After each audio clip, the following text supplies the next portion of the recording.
কখনো 1 মিনিটের জন্য স্টেশনে পৌঁছে তড়িঘড়ি করে টিকিটটা করেও ট্রেন মিস হয়েছে, বা কখনো নিজের সবটুকু পরীক্ষার খাতায় দিয়ে এসেও 1 নম্বর, শুধু 1 নম্বরের জন্য 100তে 100 পাওয়া হয়ে ওঠেনি, বা কখনো বাবাকে ভালো মানুষ হবার কথা দিয়ে সত্যি সত্যি ভালো মানুষ হবার পর বাবাকে নয়, তার ছবির সামনেই দাঁড়াতে হয়েছে।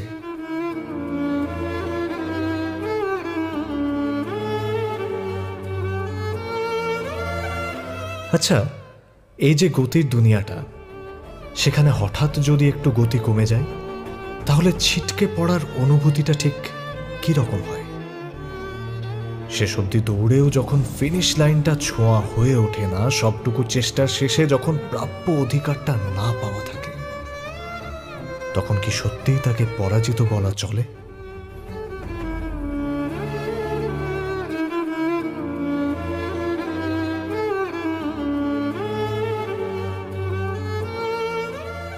মানুষ বাড়ছে বাড়ছে আবেগের জটিলতাগুলো, সার্ভাইভাল অফ এক্সিস্টেন্সের জোরালো আবেদনের সাথে বাড়ছে ফার্স্ট বয়দের সংখ্যাটাও। তবে যারা দৌড়ের আগেই পরাজয় মেনে নিল, পরাজিত তকমা গায়ে নিজেরাই বসিয়ে নিল, তাদের সাথে কি সত্যি এক লাইনে বসিয়ে দেওয়া যায় সেই সমস্ত মানুষগুলোকে যারা ফিনিশ লাইন থেকে মাত্র 1 মিলিমিটার দূরত্বে ছিল?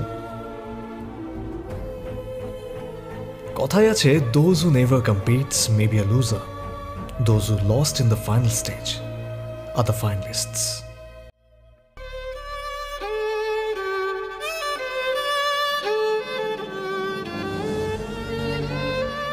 ভালো থাকুক সেই সমস্ত পরাজিতরা যারা জয়ের সীমানায় এসেও কোনো এক অজানা কারণে মুখ থুবড়ে পড়েছিল।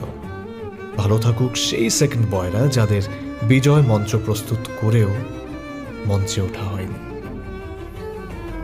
জয়ী পরাজিতের মাঝে শুকনো দাগটা যারা পার করতে পারল না, পৃথিবীতে তাদের লড়াইয়ের দাগটুকুই ইতিহাস হয়ে থাকুক।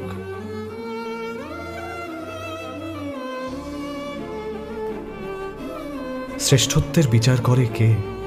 মানুষের থেকে বড় কিসের বা আদালত? ইতিহাসে হোক না পরাজয় লেখা, থাক না পড়ে ক্ষতর ইমারত। হাজার তারায় যায়নি যাদের ঢাকা, চোখের জল তাদের কি আর মানায়? হাজার তারায় যায়নি যাদের ঢাকা, চোখের জল তাদের কি আর মানায়? যে মানুষ ভেঙেছিল বেড়াজাল, সেই মানুষই ইতিহাস বানায়।